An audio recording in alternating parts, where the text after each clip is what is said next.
Jesus é o Senhor. Vamos falar todos? Jesus é o Senhor. Amém. Esse hino que cantamos agora há pouco fala de um fato: pelo fato de te conter em meu interior. E o segundo fato, que o cântico que nós cantamos fala de ser prisioneiro com os irmãos. É aqui a linha que nós vamos traçar essa noite. Senhor, nós louvamos a Ti. Amém.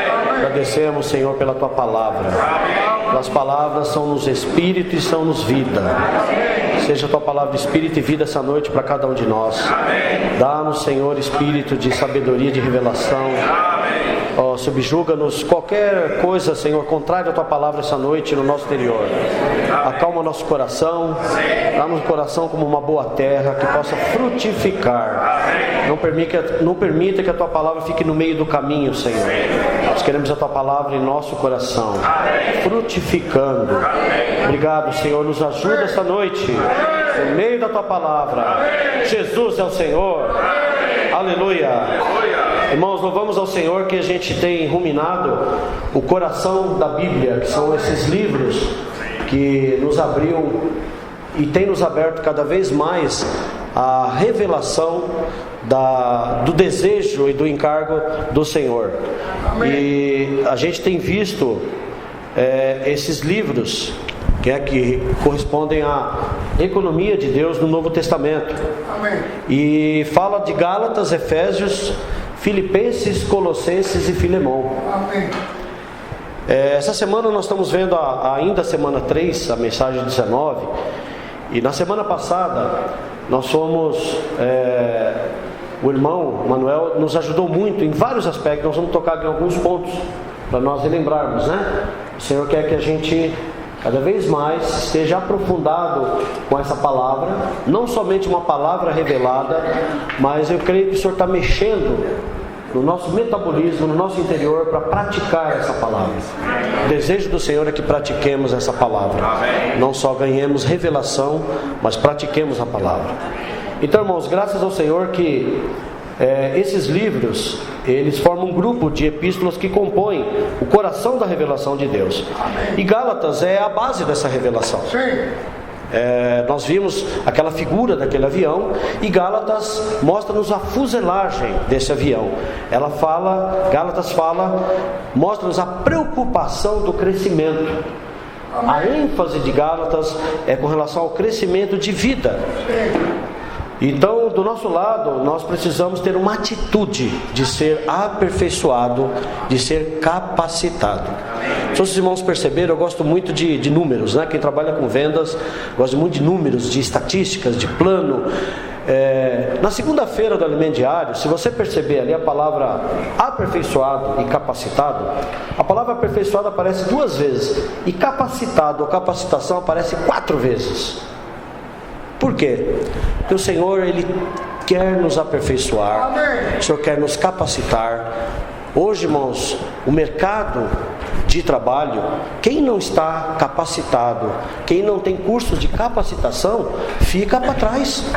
Você precisa estar atualizado. E nada melhor do que na igreja Deus tem dado uma palavra de atualização para cada um de nós. O Senhor quer nos mantermos atualizados. Mas a minha atitude e a nossa atitude deve ser o quê? Senhor, eu preciso estar aberto a ser aperfeiçoado e estar capacitado para servir ao Senhor. Aleluia.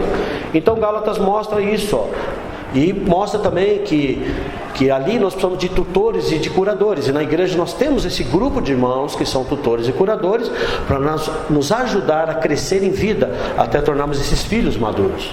Do outro lado nós vemos ali os mistérios, né? Já foi falado aqui. Deus é um Deus a Bíblia, ela tem vários mistérios. E sabe, irmãos, esses mistérios, Deus sempre está revelando para aqueles que o seguem, aqueles que estão próximos dele.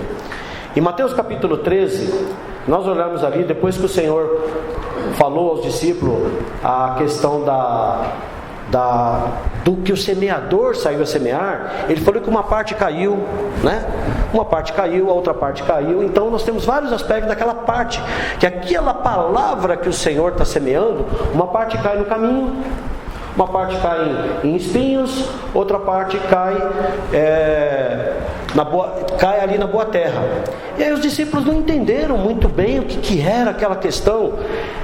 Eu vou abrir ali para os irmãos em Mateus 13, versículo 10 e 11, só para nós entendermos, irmãos, que mistério é uma coisa daqueles que estão próximos do Senhor. Então, em Mateus 13, versículo, acho que 10 e 11, é aqui mesmo. Então se aproximaram os discípulos e lhes perguntaram: por que lhes falas por parábolas? Ao que respondeu: porque a vós outros é dado conhecer. Vós outros é dados conhecer o mistério. O que diz aí, irmãos? Me ajudem. Os mistérios do reino dos céus. Mas aqueles não lhes é isso concedido. Irmãos, se nós não estivermos próximos ao Senhor, o ouvido colado nas palavras do Senhor, nós vamos entender parábolas. A palavra do Senhor pode ser dispensada para nós, e uma parte pode cair no meio do caminho, e as aves vêm e roubam. Ou um maligno vem e rouba a palavra implantada. Alguém daqui quer que o maligno rouba a palavra implantada? Não. Nós precisamos estar atentos ao Senhor e estar próximos do Senhor. Então isso é um fato. O Senhor revela os seus mistérios. E qual é o mistério de Deus? O mistério de Deus é Cristo. É uma asa daquele grande avião. E o mistério de Cristo é a igreja. Então o mistério de Deus, que é Cristo, mostra Colossenses. E o mistério de Cristo, que é a igreja, mostra nos Efésios, que é o que nós estamos conhecendo um pouco mais. E eu e você não tem um gostinho, irmão, de que a vida da igreja está sendo mais proveitosa, mais saborosa para nós nesses últimos dias? Tem ou não tem? Eu pelo menos tenho experimentado isso. A vida da igreja tem sido mais saudável, mais aplicável no nosso dia a dia. Não é verdade? No cuidado mútuo, no amor, na cooperação, de ver cada irmão crescendo, de sendo cuidado. Então, graças ao Senhor. Então, essas duas grandes asas, né? E ali mostra Filipenses. Filipenses mostra o nosso alvo, nossa meta. Não é verdade? Nós temos uma meta. Nós não julgamos havê-lo alcançado alguma coisa. Alguém aqui julga havê-lo já alcançado algo? Mas uma coisa faço, esquecendo-me das coisas que para trás ficam e avançando. Irmão, nós precisamos avançar. Aleluia. E aí Filemão fala da pista, que é o amor. Graças ao Senhor. Então, na mensagem anterior, irmãos, o irmão Manuel ele comentou sobre revelação. A revelação que nós recebemos, e ela deve mudar, ela precisa mudar a nossa rotina. E o irmão ele comentou muito de comprometimento. Estou aqui recordando-vos, né, as palavras que o Senhor tem nos dado. O irmão ele enfatizou muito a questão de comprometimento. Como que está o nosso comprometimento? Então, irmãos, em Efésios, Paulo, nas 4 epístolas, nas 5 epístolas que nós estamos falando, se nós pegarmos Gálatas, Colossenses e Efésios, Paulo ele começa abrindo a sua epístola dizendo: Paulo, apóstolo de Jesus Cristo.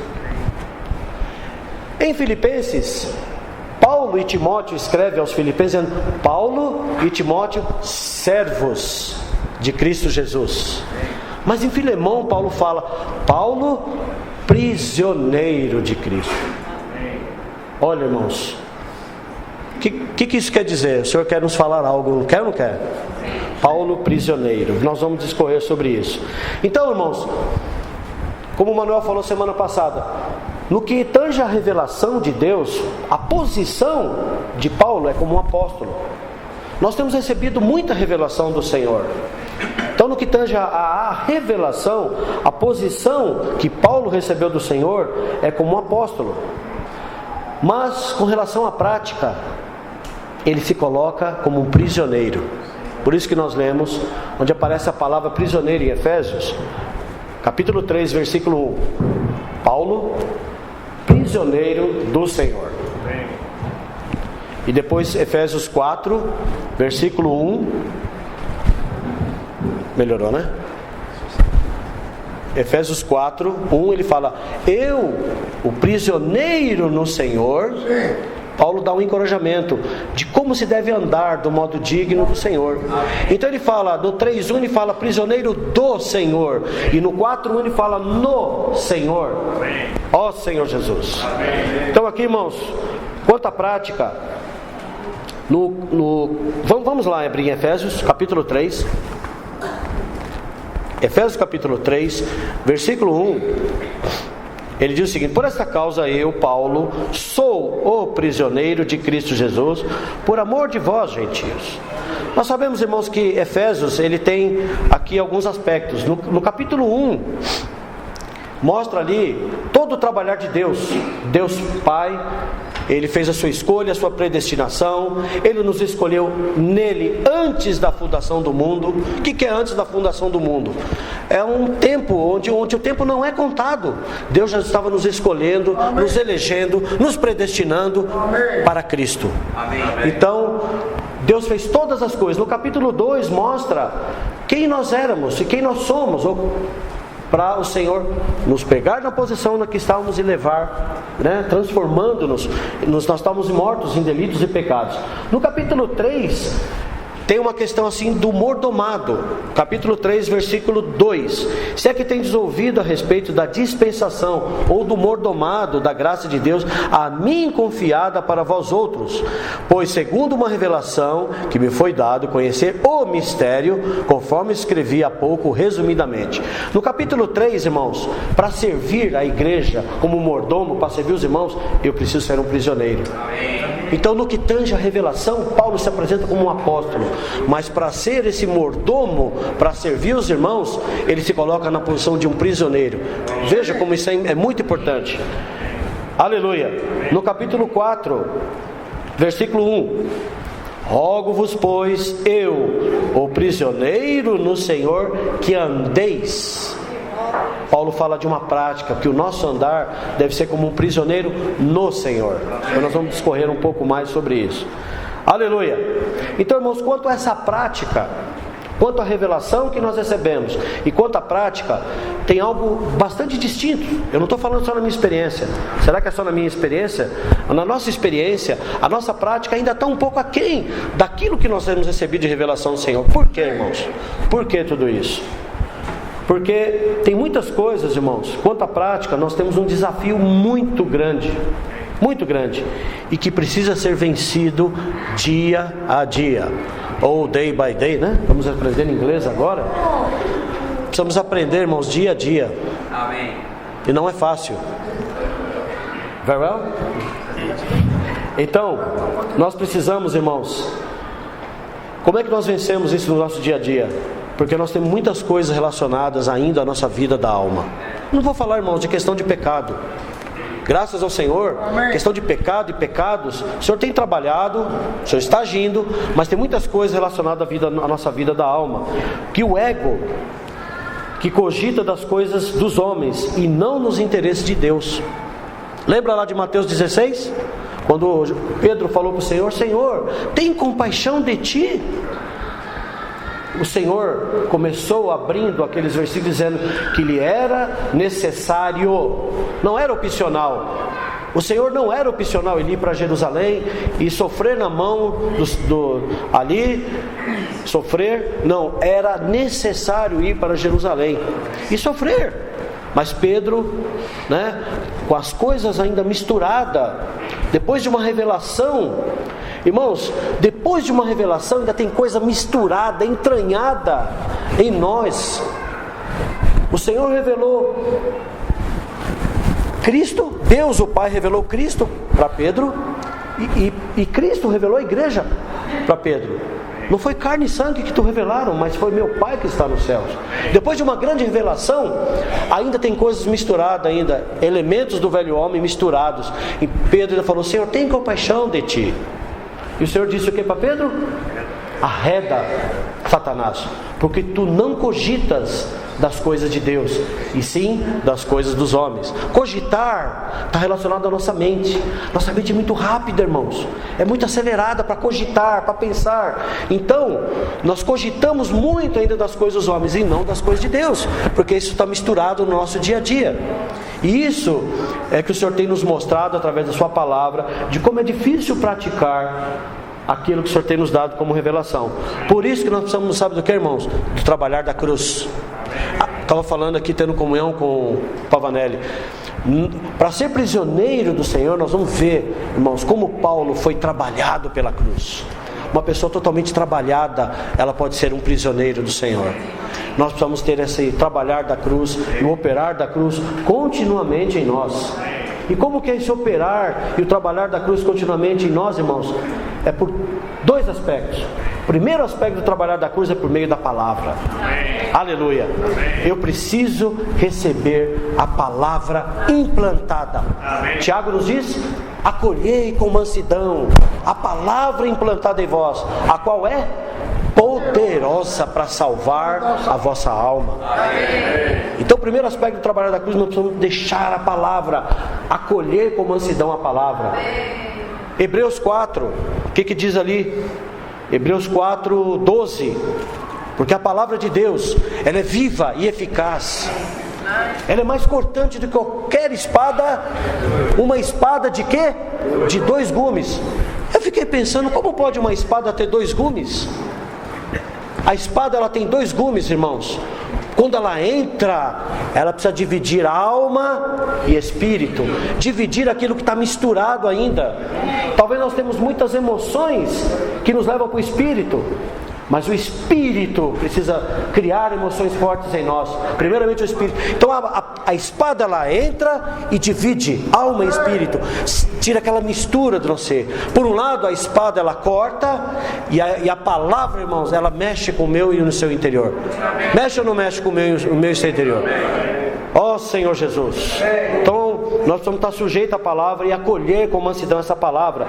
E a ação dessa palavra, ela tem esses 2 gumes. Então ela precisa ser viva em nós, irmãos. Aleluia. Ela nos corta. Eu estava lendo um livro, e o irmão, ele tocou muito nesse ponto. Eu ganhei muito, irmãos. Ele deu um exemplo. O que é a palavra para nós hoje? A palavra não é o próprio Senhor? A palavra é o Senhor. As minhas palavras são espírito e são vida.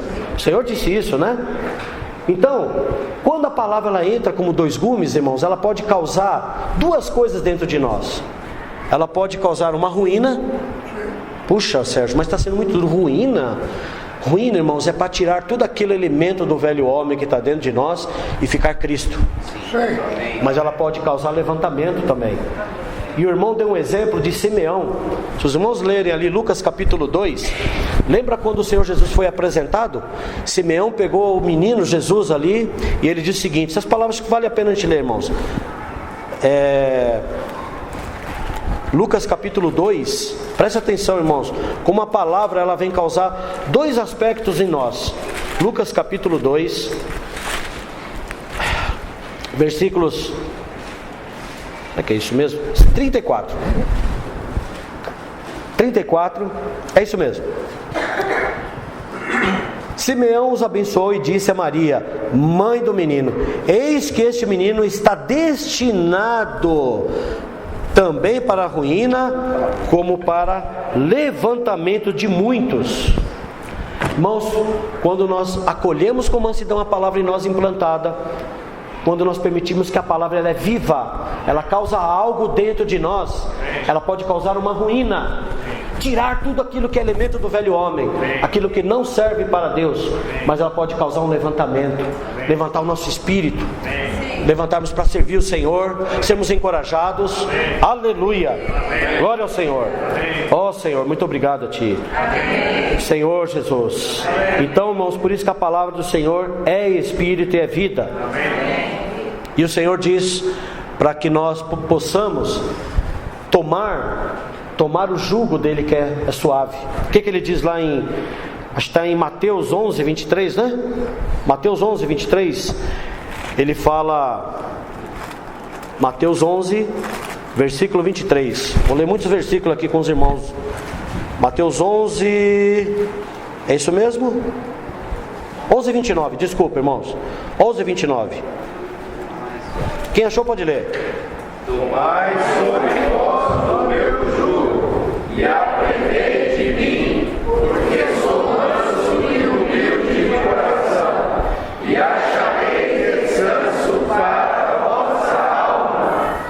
Amém. Irmãos, o jugo é a cruz. Nós precisamos ter o trabalhar da cruz. O resultado, ele é descanso. Muitas vezes até no nosso serviço a Deus, ele pode criar uma agonia, e a gente pode ficar sobre jugo, sobre nós mesmos. Mas o Senhor fala para aprender dele que ele é manso e humilde, e achareis descanso. Nosso serviço ao Senhor, irmãos, precisa ser descanso. Ele não pode ser em agonia. Aleluia. Graças ao Senhor. Então, por isso que a cruz, irmãos, o Senhor, em Mateus capítulo 16, a cruz, o Senhor estava falando ali para quem, irmãos? Para quem o Senhor falou ali em Mateus 16, versículo 24? Era discípulos ou não era discípulos? O Senhor estava falando. A Bíblia, irmão, está escrito para incrédulos e para cristãos, mas a palavra que o Senhor estava dando naquele momento, a palavra logos, era para os discípulos, era para aqueles que seguiam o Senhor. Então, irmãos, a cruz aqui não é algo que é algo opcional. Se alguém quer, eu posso querer, eu não posso querer. O Senhor não obrigou a ninguém, não é verdade? O Senhor falou que é algo opcional. Então o Senhor disse Jesus aos seus discípulos: se alguém quer vir após mim, a si mesmo se negue, tome a sua cruz e siga-me. Porquanto, quem quiser, quem está disposto? O operar da cruz, irmãos, é algo maravilhoso. E Paulo, irmãos, experimentou isso. Por isso que ele pôde dizer que ele é um prisioneiro no Senhor. Aleluia. Então aqui na página 44 do Alimento Diário, eu vou ler aqui para os irmãos. Página 44, 45. Na quarta-feira. É isso mesmo, né? Página 44, 45, segundo parágrafo. Na página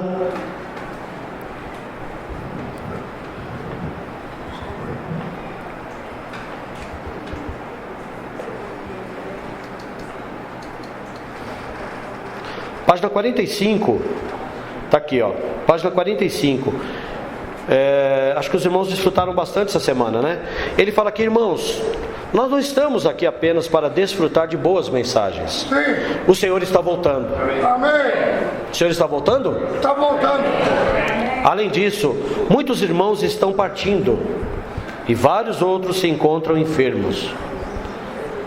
Irmãos, nós temos recebido notícia após notícia de vários irmãos partindo. Sim. E de vários irmãos enfermos. Será que é só eu que tenho ouvido essas notícias? Não. Muitos irmãos estão enfermos. A nossa luta é muito grande. O inimigo não nos dá trégua. Não há tempo a perder com probleminhas entre irmãos. Em vez de nos unirmos a brigas e desavenças, o Senhor deu-nos uma visão elevada, mas a prática está a desejar, porque nós não somos prisioneiros. No último parágrafo da página 45, nos capítulos 1 e 2 de Efésios, Paulo apresentou-nos como um apóstolo, usou a autoridade que Deus lhe havia entregado e revelou a visão celestial. A partir do capítulo 3, ele apresenta a economia de Deus como um ministro, um mordomo na casa de Deus. Nós vimos isso. E depois desce ao nosso nível para tratar de questões práticas. Irmãos, descer ao nível. Às vezes nós estamos num nível muito alto, só buscando revelação. Mas o Senhor quer nos fazer descer um pouquinho mais do nível para praticar. Ó Senhor Jesus, vamos praticar. Então, aqui nós precisamos ter esse sentimento de ser um prisioneiro. Manuel comentou na semana passada também alguns pontos de ser prisioneiro. Nós vamos aprofundar um pouquinho mais como que é ser um prisioneiro. Irmão, ser um prisioneiro, primeira coisa, aquele hino que nós cantamos, ser prisioneiro com os irmãos. Isso diz respeito à igreja. Lembra lá em João 21, quando o Senhor falou para Pedro? Né? Depois do Senhor falar: Pedro, apacenta as minhas ovelhas. Pedro, pastoreia. O Senhor estava dizendo algo que era para Pedro pastorear irmãos, pastorear pessoas, não é isso? E o Senhor questionou sobre o amor. Pedro, tu me amas? Então faça isso. Tu me amas? Faça isso. Tu me amas? Faça aquilo. E aí o que o Senhor falou para Pedro? Quando eras mais jovem. João capítulo 21, vamos ler ali? Rapidinho. Com a ajuda aqui do Senhor, nós vamos ver aqui mais um pouquinho. Em João 21, 18. Em verdade te digo que quando eras mais moço, tu te cingias a ti mesmo e andavas por onde querias. Quando, porém, fores velho, estenderás as mãos e outro te cingirá e te levará para onde não queres. Irmãos, quando a vida cresce, nós não temos mais liberdade, não é verdade? Quando o nosso comprometimento com o Senhor vai aumentando, eu não tenho mais liberdade de ir para onde eu quero, não é verdade? Porque outro está te estendendo as mãos, está te puxando. Ó irmão, precisa ir para lá, ó irmão, tem que ir para cá. Está estendendo a mão. Quantos irmãos têm estendido a mão hoje para você, te encorajando no grupo familiar, te encorajando para vir para a reunião da igreja, ligando, mandando mensagem? Isso é estender as mãos. Agora pergunta para você mesmo: você tem estendido a mão? Tem deixado outro te cingir? Ou ainda nós somos muito permissivos? Isso não é ser um prisioneiro. Ir para onde eu quero ir, eu tomo minhas decisões deliberadamente. Irmãos, nós estamos hoje na igreja. O Senhor mostrou uma visão para Pedro ali em João 21, que olha Pedro, você me ama? Se você me ama, então você deve fazer isso, cuidar, pastorear. E aí mostrou, quando o nível de vida cresce, nós não cingimos mais nós mesmos. Aleluia, Senhor Jesus. Então, graças ao Senhor. E irmãos, esse daqui é um aspecto de Paulo. Se nós olharmos para a trajetória do apóstolo Paulo, nós vemos ali um modelo de quem é um prisioneiro de Cristo. Vamos remeter lá para Atos capítulo 9.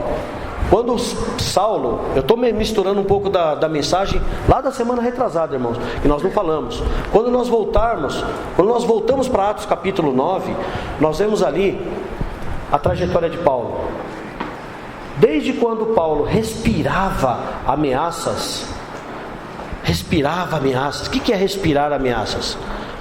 Eu estava vendo essa questão de respirar ameaças. Um touro, quando vai entrar numa arena, o que um touro faz, irmãos? Olha, até minha respiração ficou aqui, né? O touro, ele está ali respirando. Paulo, ele respirava ameaças contra os eleitos do Senhor. Até que no caminho ele teve um encontro com o Senhor. Mas irmãos, se nós percebemos o nosso encontro com o Senhor e o quanto o Senhor está trabalhando, Deus é um Deus de trabalhar em etapas. Ele trabalhou em Moisés durante 3 períodos de 40 anos. E Paulo, ele trabalhou 3 períodos de 11 anos. De Damasco, Atos capítulo 9 até Atos capítulo 13, passaram-se 11 anos. Paulo, imediatamente depois de ser convertido, foi para Damasco.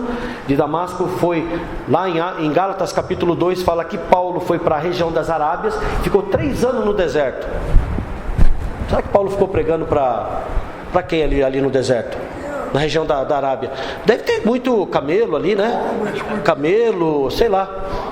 E depois Paulo foi parar em Tarso e ficou esquecido lá, irmãos. Não fala mais de Paulo entre os capítulos 14, entre os capítulos 12 e 11 de Atos. Só lá no capítulo 11, fala que Paulo, ele foi... Então, essa primeira fase de Paulo, Deus estava trabalhando nele. Porque na primeira fase de Paulo ele criou muita confusão. Criava confusão com os helenistas, criava confusão com os judeus. Então Deus estava moldando, forjando o caráter de Paulo. Mas ele era uma pessoa que deixou Deus trabalhar o operar da cruz nele. Irmãos, se nós não deixarmos o operar da cruz trabalhar em nós vamos ficar sempre na primeira fase. Sabe o que é a primeira fase? Deus não cresce, só trabalha e nós não crescemos. Nós ficamos as mesmas pessoas há muitos anos e nós não crescemos. Cheio de liberdade, irmãos. Paulo ele foi restringido quando um amado irmão da igreja em Jerusalém pediram para ele descer até Antioquia. Sim. Barnabé, homem bom, cheio do Espírito Santo e de bom testemunho. Quando Barnabé foi lá em Tarso, ele achou Paulo, e de lá Paulo foi introduzido em Antioquia. Vamos ler isso, irmãos? Acho que isso vale a pena nós lermos. E aí começa, irmãos, o segundo período da vida do apóstolo Paulo. Então em Atos 11, 22,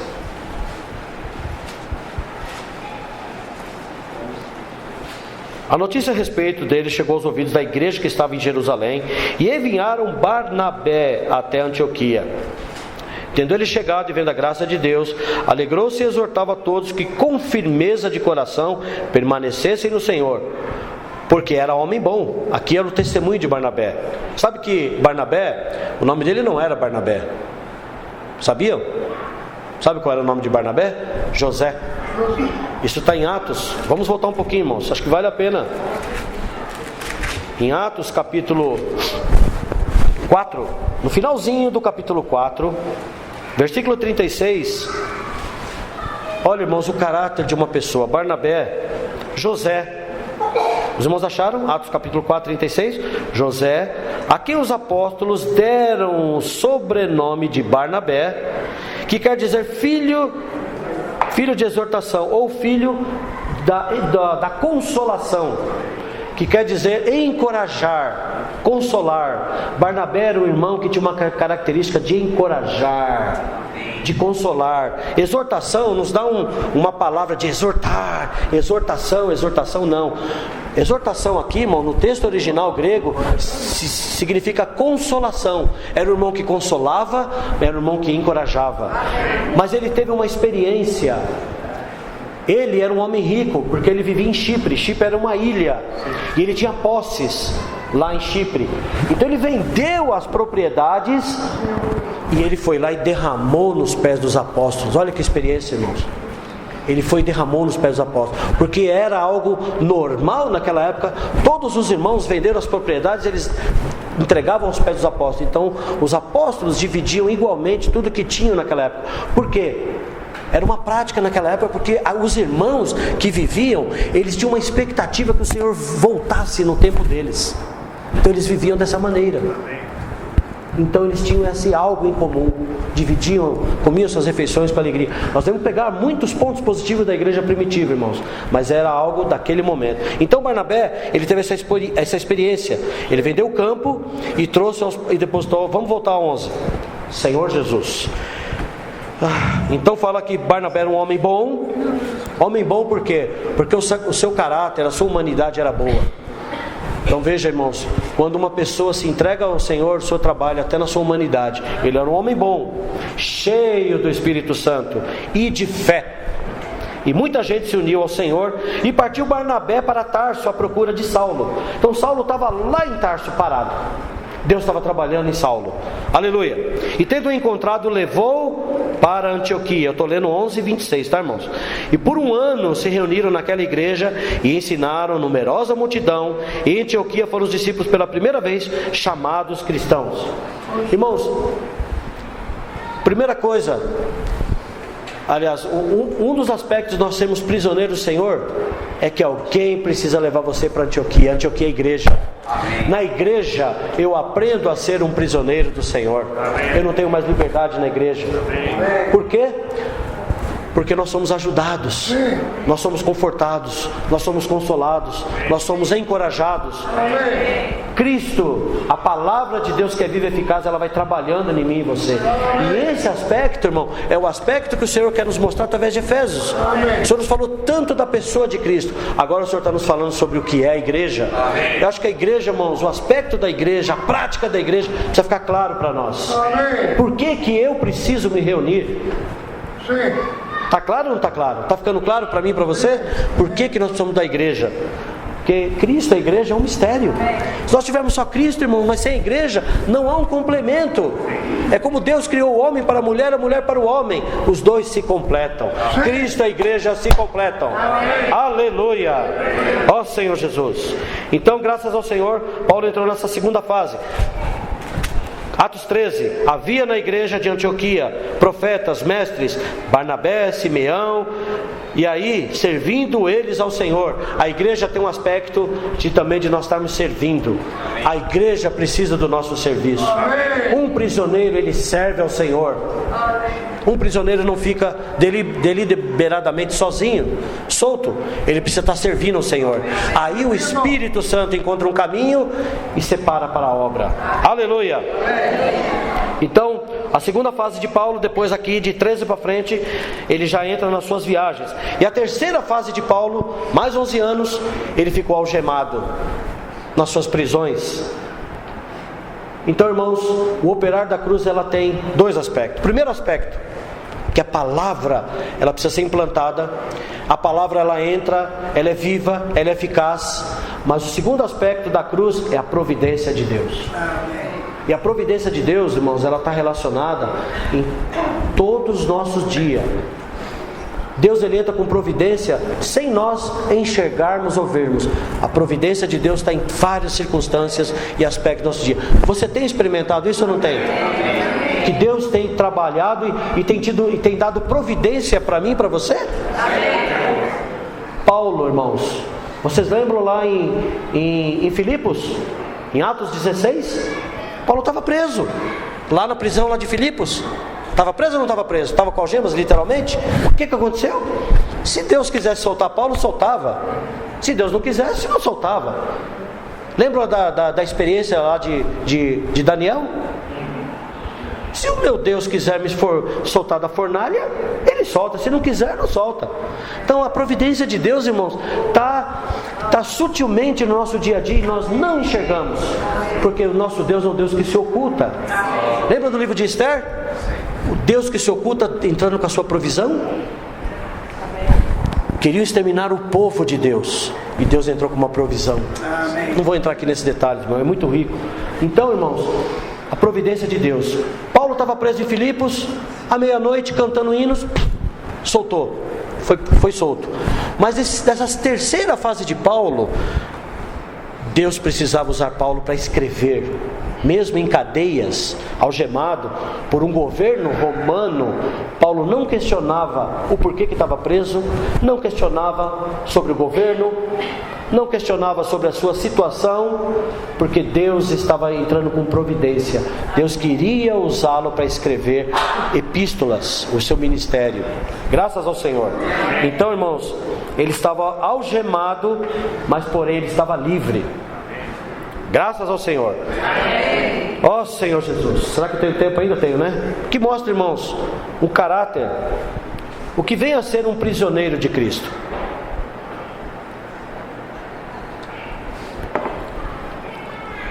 O que vem a ser um prisioneiro de Cristo.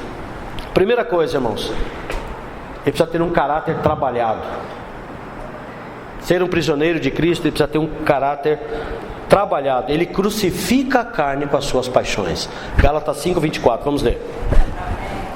Ó Senhor Jesus. Gálatas 5:24. Quem achou pode ler aí e nos ajudar.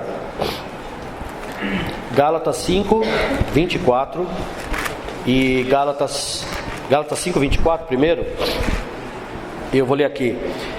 E os que são de Cristo Jesus crucificaram a carne com as suas paixões e concupiscências. Gálatas 2:19, versículo muito conhecido, né? Gálatas 2:19 e 20.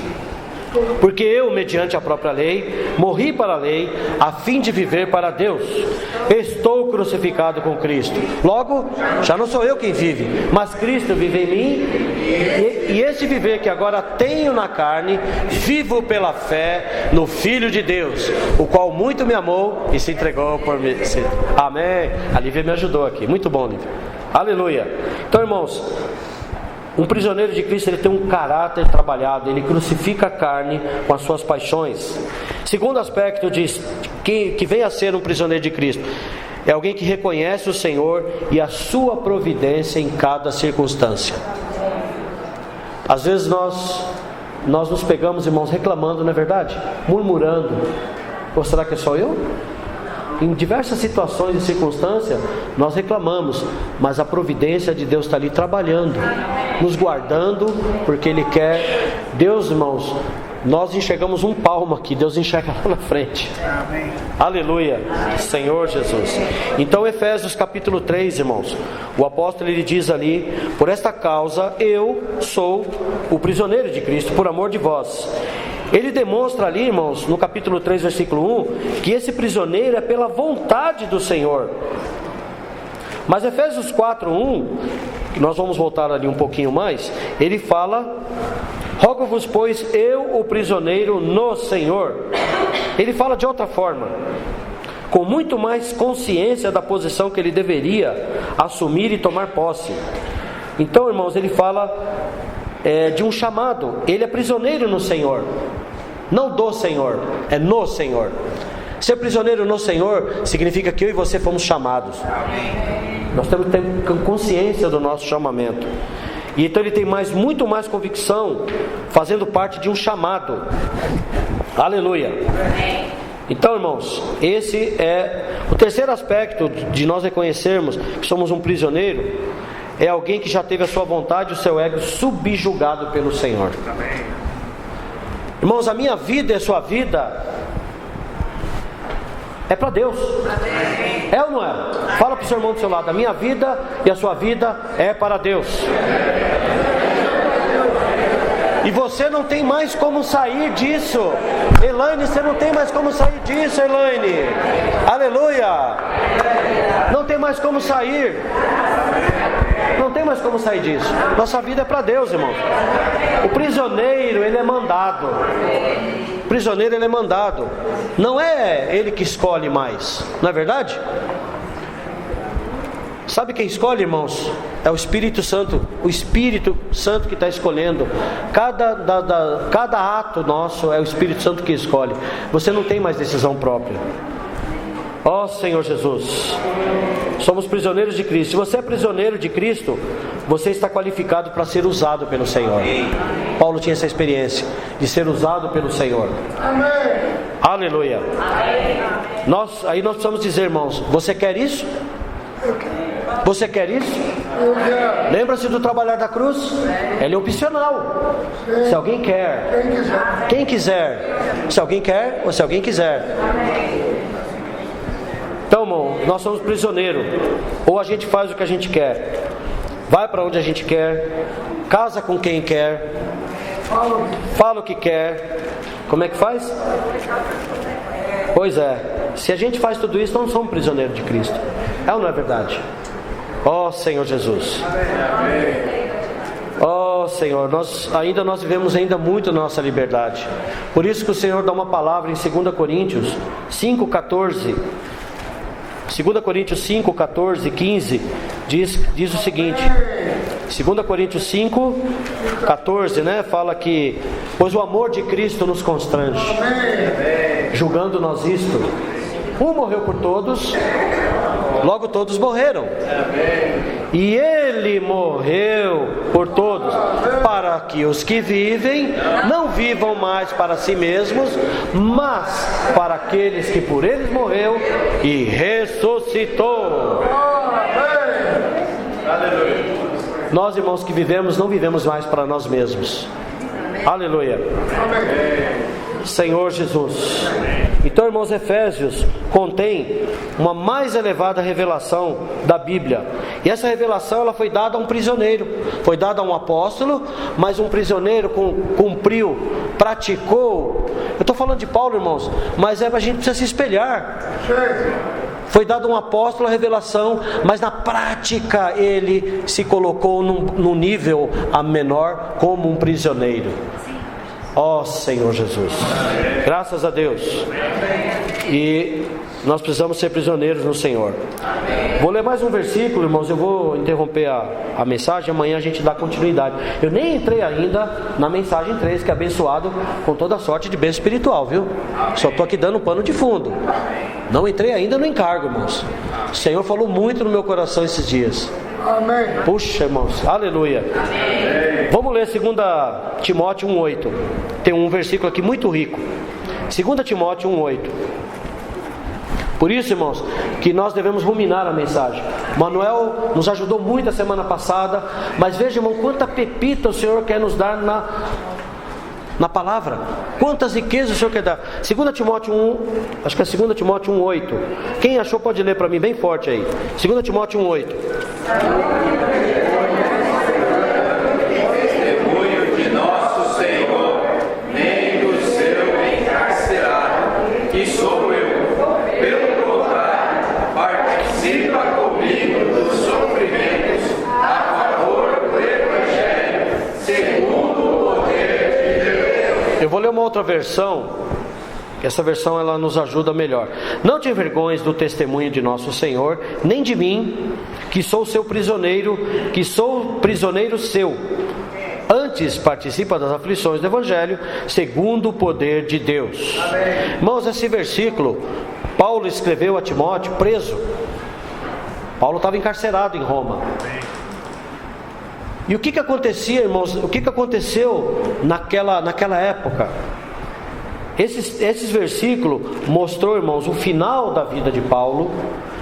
E o que ele experimentou foi um processo de limitação operado, irmãos, naquele momento por uma grande apostasia. Paulo, quando ele escreveu 2 Timóteo, ele relata vários cooperadores seus, que uns amaram o presente século, outros foi para cá, outros foi para lá, só Lucas ficou comigo. Então ele fala para Timóteo: olha, Timóteo, vem logo, apressa-te antes do inverno. E Paulo, quando ele falou esse contexto desse versículo, ele falou que ele era um encarcerado ou prisioneiro no Senhor. Paulo estava se sentindo sozinho diante de tantas coisas que Paulo pregou, viajou. Naquele momento, irmãos, estava um império reinante de uma grande apostasia. Os irmãos sabem o que é apostasia, né? É abandono da fé. O que tem acontecido hoje, irmãos? Nesses últimos dias, muitos têm se apostatado da fé, não é isso? Têm abandonado a fé por amar o presente século. O que é o presente século? Não vamos entrar nesse detalhe. É o mundo, com seus vários departamentos, as coisas que há no mundo. Ó Senhor Jesus. Então naquele momento, irmãos, havia uma grande apostasia. E hoje nós estamos vivendo, irmãos, a apostasia ela está ligada ao homem da iniquidade, ao mistério da iniquidade. Irmãos, quantas coisas hoje vêm para nos atormentar, para tentar nos desviar o foco, para fazer eu e você, a nossa fé esfriar. Guerra biológica, mosquito Aedes aegypti, aí com Zika vírus, chikungunya, essas coisas, irmãos. Tantas coisas têm acontecido e às vezes nós ficamos alarmados, esquecemos da providência do Senhor. Sabe, irmãos, é um paradoxo, não é verdade?